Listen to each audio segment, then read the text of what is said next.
আল কায়দা জঙ্গি সংগঠনের সঙ্গে যুক্ত সন্দেহজনকভাবে গ্রেফতার করার পর দিল্লি পুলিশ চার্জশিট দিতে না পারায় দিল্লি হাইকোর্ট জামিন দিল 3 মুসলিম ব্যক্তিকে। বিস্তারিত আলোচনা করছি, আপনারা দেখছেন বাংলাকাল নিউজ, আপনাদের সঙ্গে আমি জাহিদ ইসলাম।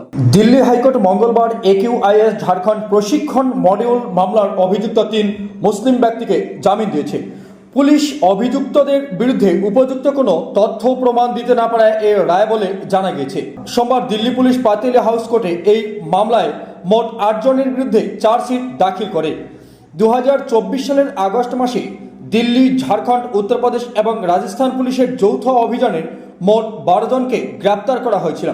তাদের মধ্যে 3 জনের বিরুদ্ধে কোনো প্রমাণ পাওয়া যায়নি বলে জানা যায়। আসামিদের আইনজীবী আবু বকর সাব্বাক এক সংবাদ মাধ্যমকে জানিয়েছেন, এই মামলায় মোট 12 জনকে গ্রেফতার করা হয়েছিল। তাদের মধ্যে 8 জনের বিরুদ্ধে চার্জশিট দাখিল করা হয়েছে, তবে বাকি 3 জনের বিরুদ্ধে কোনো প্রমাণ না থাকায় আদালত তাদের জামিন দিয়েছে। তিনি আরও জানিয়েছেন, আমরা আগেই জামিনের আবেদন করেছিলাম।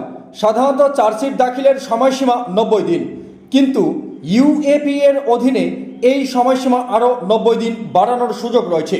তবে যখন পুলিশ আদালতের কাছে চার্জশিট দাখিলের সময়সীমা বাড়ানোর আবেদন করে, তখন আদালত তা খারিজ করে এবং জানিয়ে দেয় এই আবেদনের পক্ষে কোনো আইনসম্মত ভিত্তি নেই। পুলিশের তরফে আরও জানানো হয়েছে, শাহবাজ আনসারি নামে একজনকে পরে গ্রেফতার করা হয়েছে এবং তার বিরুদ্ধে তদন্ত চলছে। 2024 সালের 22 আগস্ট অভিযুক্তদের মধ্যে রাঁচি থেকে ডাক্তার ইশতিয়াক সহ বেশ কয়েকজনকে দিল্লি পুলিশের স্পেশাল সেল এবং অন্যান্য রাজ্যের পুলিশ বাহিনী গ্রেফতার করেছিল। গত বছর ভারতীয় গোয়েন্দা সংস্থাগুলোর সহায়তায় দিল্লি পুলিশ ঝাড়খণ্ড, দিল্লি ও রাজস্থানের একটি বড় অভিযান চালায়। পুলিশের দাবি, অভিযুক্তরা ভারতে খিলাফত ঘোষণার পরিকল্পনা করছিল এবং তারা একটি সন্ত্রাসবাদী সংগঠনের সঙ্গে যুক্ত বলে তারা জানিয়েছেন। ঝাড়খণ্ড পুলিশের এটিএস দাবি করেছিল তারা আল কায়দা অর্থাৎ AQIS এর সাথে যুক্ত। সন্দেহভাজনভাবে 8 জনকে গ্রেফতার করেছিল। এছাড়াও রাজস্থানে 6 জনকে প্রশিক্ষণের সময় গ্রেফতার করা হয় বলে জানা গিয়েছে। তবে যাদের গ্রেফতার করা হয়েছিল তাদের মধ্যে অধিকাংশই ঝাড়খণ্ডের বাসিন্দা বলে জানা যায়। অভিযুক্তদের আইনজীবী সাব্বাক আরও জানিয়েছেন, পুলিশের দাবি, গত বছরের 26 আগস্ট রাজস্থানের বেয়ারিতে 8 জন ব্যক্তিকে ওয়ার্কশপ করার সময় তাদের আটক করা হয়। অভিযুক্তদের আইনজীবী সাব্বাক আরও জানিয়েছেন, পুলিশের দাবি, গত বছরের 26 আগস্ট রাজস্থানের বেয়ারিতে 8 জন ব্যক্তিকে ওয়ার্কশপে অংশ নেওয়ার জন্য জড়ো হয়েছিল। সেই সময় 8 জন ব্যক্তিকে গ্রেফতার করে পুলিশ।